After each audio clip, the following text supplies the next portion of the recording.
हम जानेंगे Paytm share को लेकर। अलीबाबा की एग्जिट भी इसमें आती हुई दिखी। अब क्या नजरिया बनाना है बाजार का?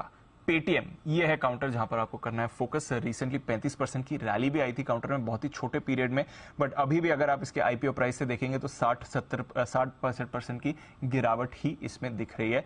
अरमान और कुशल है हमारे साथ। अरमान, करते हैं आपसे शुरुआत। पेटीएम, देखिए, सबसे पहली बात तो अगर आप देखेंगे ये जो डिजिटलाइजेशन हुआ है, आप अगर आप देखेंगे स्ट्रीट पे जो ग्रोसरी वेंडर किससे बात करें, वहां से लेकर आप कहीं पर भी ट्रांजैक्शन जाएं तो ये यूपीआई का ट्रांजैक्शन जिस स्पीड से बढ़ा है, उस स्पीड में काफी जो फायदा है वो पेटीएम का है। और आपने सबसे पहले अगर एक ही चीज, अगर आपको सबके मुंह पे सब एक ही चीज थी कि पेटीएम करो, उस हिसाब से ब्रांड रिकॉलिंग भी काफी बढ़िया है और इस सेगमेंट में ये मार्केट लीडर है, तो ये एक सबसे बड़ा इनके लिए बुलिश पॉइंट बन जाता है।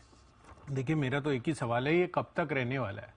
क्योंकि सबसे बड़ा सवाल ही यही है। आप अभी भी अपने जब आप बोल रहे थे तो उसमें आपको याद था, तो ये था वाला जो वर्ड है अब आता हुआ दिख रहा है। आज सुबह भी जब आप ट्रांजैक्शन कर रहे थे तो उसमें भी आपने जीपे ही किया था मुझे। तो गूगल पे और फोन पे ये बड़े फोकस में अब आते हुए दिख रहे हैं और काफी सारा ट्रांजैक्शन पेटीएम की जगह अब यहां पर भी होता हुआ दिख रहा है। तो मुझे लग रहा है कि जो बढ़ता कंपटीशन है इनकी मार्केट स्पेस को चैलेंज करता हुआ नजर आएगा।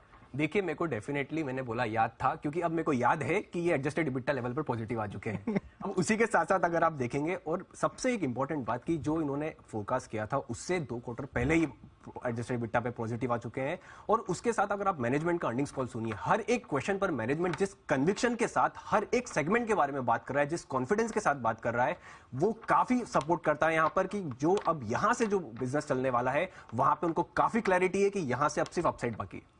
देखिए, कॉन कॉल में जो उन्होंने कहा, ऑब्वियसली उसके बाद हमने देखा कि काफी अच्छा यहाँ पर आपको रुझान भी आता हुआ दिखा, स्टॉक प्राइस में भी अच्छा रिफ्लेक्शन था।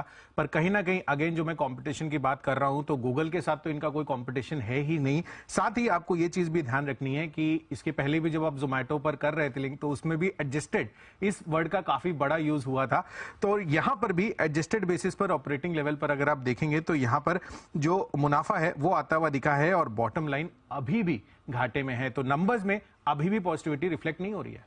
देखिए, बिल्कुल वो बात आपने बिल्कुल सही कही, पर यही है कि जब टर्न अराउंड आना चालू होता है तब बहुत जल्दी नंबर्स रिफ्लेक्ट होना चालू हो जाते हैं और वहां की शुरुआत वो है जो हो चुकी है। उसी के साथ साथ अगर आप देखेंगे कंपनी लगातार नए नए प्रोडक्ट्स लॉन्च कर रही है और अगर आप इनके अर्निंग्स कॉल सुनेंगे तो उसमें एक चीज आपको क्लैरिटी हो जाती है कि जितने भी अगर ये बिजनेसेस है वहां पर उन्होंने एक चीज इंटरेस्टिंग जो हाईलाइट शायद नहीं हुई कि वो बोल रहे हैं कि जो भी हमारे बिजनेस है वहां पर हम एक मैच्योरिटी लेवल पर आ चुके हैं। मतलब यहां से हमको लगातार अब यहां पर वो प्रॉफिटेबिलिटी पर ही फोकस कर रहे हैं और ये जो सेगमेंट, सारे सेगमेंट्स है वहां पर आपको लगातार जो है प्रॉफिटेबिलिटी दिखना चालू हो जाएगी। देखिए, जो नए प्रोडक्ट्स की आप बात कर रहे हैं उसमें भी अभी भी रेगुलेटरी हर्डल्स लगातार आते हुए दिख रहे हैं और ऐसा नहीं है, मुझे अभी भी नहीं, ये नहीं लगता है कि पेटीएम जो है और नए प्रोडक्ट्स नहीं लाएगा। जो जब जब नए प्रोडक्ट्स आएगा उसके लिए चाहिए पैसे, तो पूंजी निवेश तो लगातार इसको जरूरत पड़ेगी।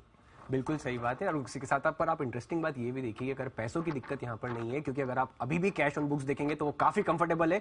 उसी के साथ साथ अगर आप देखेंगे कि अगर वैल्यूएशन अगर आप बात करेंगे कि जो अपने हाई से जिस आईपीओ के प्राइस से वहां पे काफी नीचे आ चुका है, वहां से लगभग अगर आप देखेंगे 70% नीचे आ चुका है। और अब तो एक सपोर्ट भी है कि कंपनी ने 810 के आसपास का जो है बायबैक की घोषणा भी की थी, तो वो भी एक सपोर्ट यहाँ पर आता हुआ दिखेगा।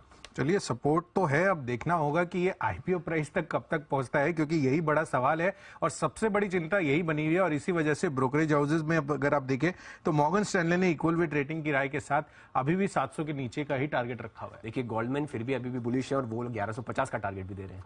चलिए, तो देखते हैं कि यहाँ पर जिस तरह का रुझान बना हुआ है किस करवट बैठते हैं, डिसीजन लेने देते हैं।